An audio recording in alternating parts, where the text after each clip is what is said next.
दोस्तों आखिरी फेज की वोटिंग है 1 जून को और जो है 4 जून को इसका रिजल्ट आएगा।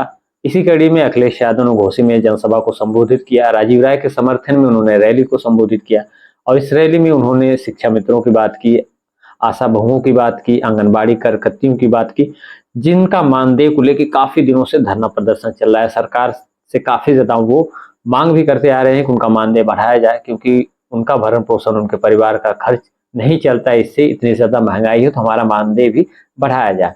लेकिन आप कह सकते हैं कि कहीं न कहीं सरकार इन मांगों को मानने में अभी असफल रही है, तो उसी का फायदा अखिलेश यादव उठाते हुए नजर आ रहे हैं। उन्होंने कह भी डाला कि आशा कार्यकर्त्री हों या फिर शिक्षा मित्र या फिर जो भी संविदा कर्मचारी हैं, उनका मानदेय बढ़ाया जाएगा। उनकी सरकार बनती है, इंडिया गठबंधन की सरकार बनती है तो बहुत सारी बातें कही उन्होंने। आइए आपको वीडियो दिखाते हैं। पहले वही हमारे शिक्षक होंगे, शिक्षा मित्र होंगे,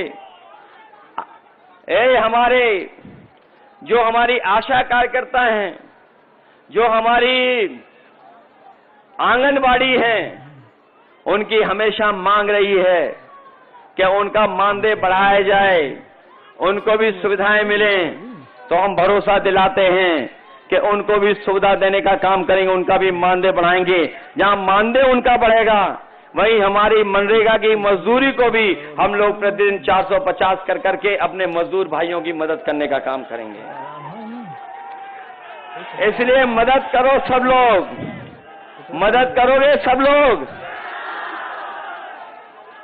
जो दूसरे प्रत्याशी हैं, सुना है जब भी कोई आ रहा है तो वो लड़खड़ा करके गिर पड़ रहे हैं, उनको छड़ी भी नहीं मदद कर पा रही है। बताओ, छड़ी मदद कर पा रही है कहीं? लड़खड़ा के कैसे गिर रहे हैं? देखा आपने कि नहीं देखा? और सुना है मैंने, कभी हम लोगों ने गुरु लोगों के सामने उठक बैठक की होगी। ये नए जो राजनीतिक गुरु हैं, जिन्हें वो अपना राजनीतिक गुरु मानते हैं, बताओ उनके सामने उठक बैठक कर रहे थे कि नहीं कर रहे थे? बताओ, जो वोट डलने से पहले उठक बैठक कर रहे हो, तो बताओ बाद में कितनी उठक बैठक करेंगे ये लोग। इसलिए सावधान हो के नहीं हो। ये जो आखिरी समय पे मैनेजमेंट करते हैं, जो मैनेजमेंट होता है बूथ का, उस पे भी सावधान रहोगे कि नहीं रहोगे? सुना है बीजेपी वाले नई रणनीति बना रहे हैं कि आपको बूथ पे नहीं जाने देंगे। बताओ हमारे मऊ के बहादुर लोगों, ऐसा तो नहीं है कि रोकें तो आप लोग रुक जाओगे? रुक तो नहीं जाओगे आप लोग? और याद है आपने, आपको तो याद होगा, आपको भी याद होगा, घोसी के चुनाव में भी रोकने की कोशिश की थी। लेकिन मैं आपको बधाई देना चाहता हूं कि हमारे बहादुर लोग हैं, एक भी रोका नहीं और अपना वोट डाल के आया था। बताओ, वोट डालेंगे आप लोग? और याद रखना, ये वैक्सीन लगवा करके हमारी आपके जान के पीछे तो पड़े ही पड़े हैं। इन्होंने 400 का नारा देके ये संविधान के पीछे भी पड़े हैं। तो जहां ये चुनाव हमारे आपके भविष्य का है, वहीं ये चुनाव आने वाली पीढ़ी के भविष्य का भी है और संविधान बचाने का भी है। तो बताओ, संविधान बचाओगे कि नहीं बचाओगे? इसलिए साथियों, आपका एक वोट आपके जीवन में बदलाव लाने का काम करेगा।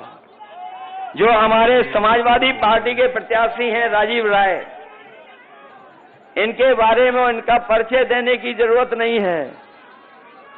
ये राजीव राय जी लगातार आपके बीच में रह करके सेवा करते रहे हैं और जब कभी भी संकट आया होगा, हमारे जो फंसे हुए मजदूर जो कोपागंज के मलेशिया में फंसे थे, उन मजदूरों को याद होगा जब सरकार ने भी हाथ खड़े कर लिए, बीजेपी ने हाथ खड़े कर लिए, कोई मदद नहीं की। जब कोई सब कुछ उनके हाथ में था, संसाधन हाथ में थे, सरकार थी, जो चाहते सो कर लेते। लेकिन याद रखना, जब जनता को जरूरत थी तब सरकार ने आपकी मदद नहीं की थी। और ऐसा भी समय देखा था, गुजरात से, महाराष्ट्र से, बाहर से जो हमारे काम करने वाले गरीब लोग थे, उन्हें पैदल पैदल अपने घर तक पहुंचना पड़ा था। उस समय अगर किसी ने मलेशिया से मजदूरों को बुला करके और पूरे कोरोना काल में जो सहयोग और मदद करने का काम किया, दवाई से लेकर के सुविधा अगर किसी ने की थी, तो राजीव राय करते रहे थे, लगातार आपकी मदद करते रहे थे। इसलिए मुझे पूरा भरोसा है कि जहां आप राजीव राय जी की मदद करने जा रहे हैं, वहीं आप लोग समाजवादी पार्टी की भी मदद करना। बताओ, ये राजीव राय जी समाजवादी पार्टी के प्रत्याशी हैं, इनका चुनाव चिन्ह याद है? और आप लोग तो जानते होंगे कि आप में से बहुत से लोग चाहते थे कि गठबंधन हो जाए। बताओ, गठबंधन हो गया कि नहीं हो गया? बताओ, गठबंधन से ही लोग घबरा गए कि नहीं घबरा गए?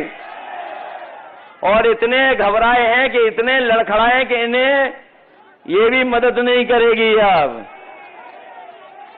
बताओ, लड़खड़ा गए कि नहीं लड़खड़ा गए? और ये ऐसे हैं, स्वार्थी लोग हैं।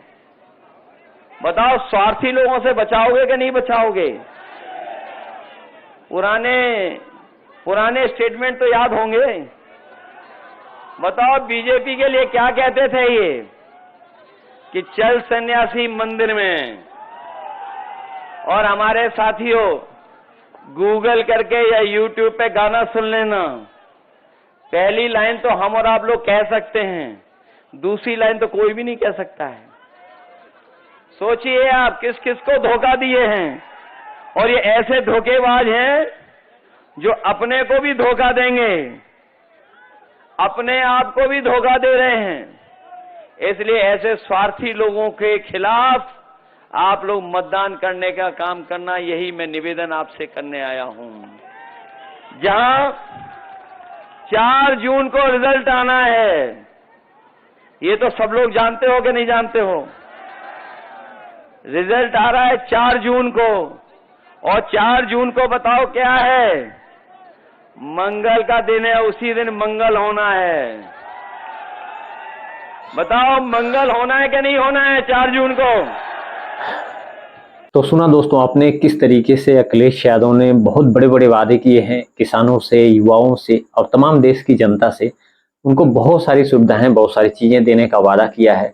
अब देखना यह है कि 4 जून को किसकी सरकार बनती है, एनडीए की सरकार बनती है या इंडिया गठबंधन की सरकार बनती है। अगर इंडिया गठबंधन की सरकार बनती है तो देश की जनता की निगाहें तमाम इन वादों पे रहेगी, चाहे राहुल गांधी ने जो वादे किए हैं या अखिलेश यादव ने जो किए वादे, या फिर इंडिया गठबंधन के जितने भी नेताओं ने जनता से जो वादे किए हैं, जनता वो देखेगी किस तरीके से वो अपने वादों को पूरा करते हैं और इस पे कितना खरा उतरते हैं। फिलहाल आप कमेंट में जरूर बताइएगा कि इंडिया गठबंधन की सरकार बनेगी या फिर एनडीए की सरकार बनेगी, और अखिलेश यादव के इस वीडियो पे आपका क्या रिएक्शन है कमेंट सेक्शन में ये भी बताइएगा। आज के लिए बस इतना ही, मिलते हैं आपसे नेक्स्ट वीडियो में। जय हिंद।